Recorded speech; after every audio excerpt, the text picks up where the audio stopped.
What's going on, my crypto friends? It's your friend Jack here, and today we got some awesome Cardano news and some Cardano analyses that I want to talk about. Yes, analyses, and how Cardano is actually going to be becoming more mainstream and possible things that are going to be happening in the coming weeks to make this happen. So, first things first, a pretty awesome moment was when Charles Hoskinson, the co-founder of Ethereum and the founder of Cardano, actually tweeted out, "Just finished my interview with Lex Friedman. We went over 5 hours and covered pretty much everything." So if you don't know who Lex Friedman is essentially a very popular podcast. And that's because he not only brings his own personality to the show, but he doesn't have, a very egocentric podcast. A lot of people like to talk about themselves in their podcast, but Lex, he's more or less about the people he's talking. He asks really good questions, and he is a very entertaining podcaster just because of the depth that he goes into that other podcasts just don't do. Now, why do I think this is so huge, and why am I sharing this with you? Well, a 5-hour podcast is no joke, and I'm going to be watching every minute of that and be sharing what I think are the highlights on this YouTube channel. But this is more or less a mainstream podcast. So many people listen to this that aren't, super into cryptocurrency, and this is going to bring a lot of people. This video right here, over almost 1 million views. And it was only a week ago, right? It's a 3-hour podcast. So a 5-hour podcast is going to do very well. If we see there's a 4-hour podcast there, 4.4 million views. So people watch Lex Friedman, okay? Very popular podcast, similar to Joe Rogan, but a whole different spin on the kind of style of podcast. It's more or less talking about, human emotions and just everything, really. And I really do think this is going to be huge for Cardano, because bringing attention to Cardano on a more or less mainstream podcast, technologist, AI researcher, things like that, those people who look into that and get some more exposure to cryptocurrency are going to bring people into this space. Now, there's more things about adoption that I want to show you, so don't leave the video just yet. But Lex Friedman and the podcast episode are going to be out next week. I'll be covering on this channel, so make sure you stay for that. I think this is going to be huge.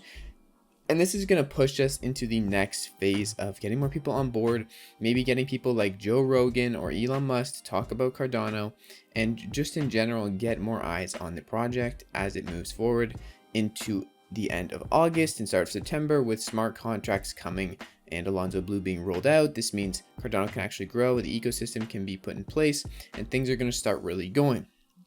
Now, another pretty bullish article only posted 2 hours ago is someone basically saying the price is poised to hit $3 by July, and probably in anticipation for Cardano smart contracts or Alonzo Blue. So the anticipation is usually what drives the price, not necessarily the actual release.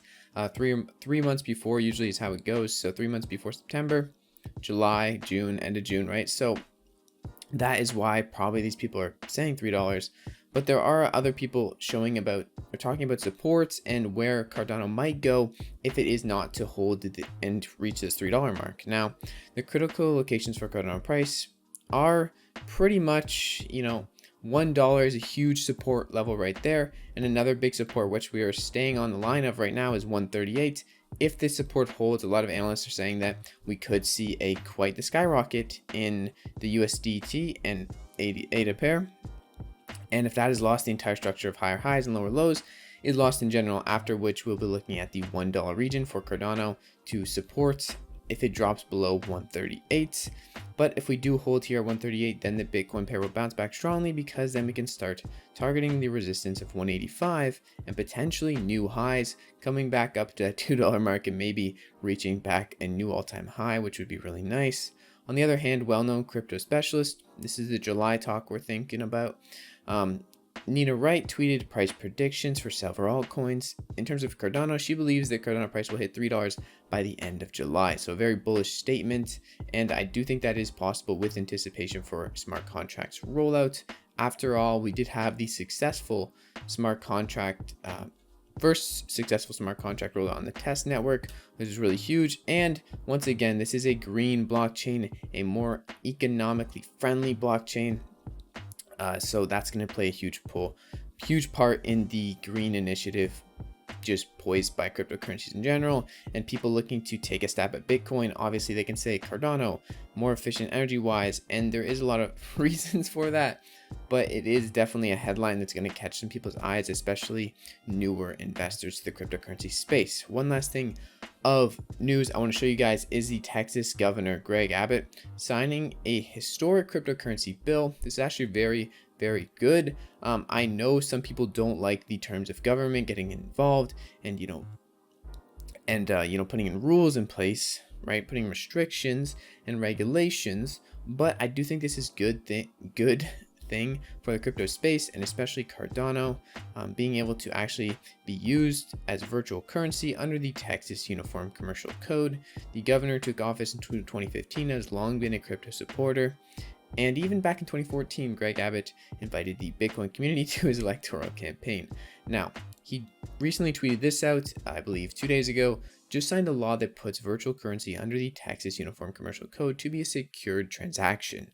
It defines virtual currency, establishes when a person acquires a right in it, and when a person has control of it. So this is going to not only bring more safety to cryptocurrency, but also they are doing something else, which I'm just going to scroll down to it right here. Which is going to really push adoption in my mind. If a consumer keeps their Bitcoin or other virtual currencies in a wallet, it implies they have the private keys to access it.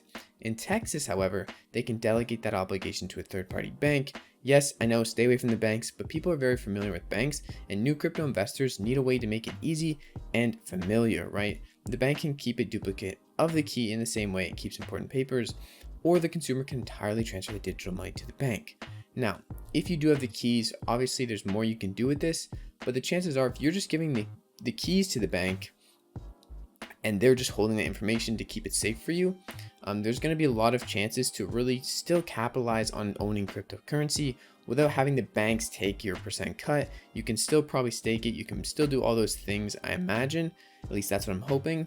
And you can also delegate some obligation to the bank, which they may take a small fee for, I'm not sure. But this is just going to be pushing towards mainstream adoption. It's going to be really good because more people are going to feel more comfortable using cryptocurrency when they don't feel like their ledger and their secret password are everything they hold dear, and if it goes away, all their money's gone, right? It's a scary thought, but having banks in place here is going to help more people come to this space with more certainty, and I really do think this is huge for adoption.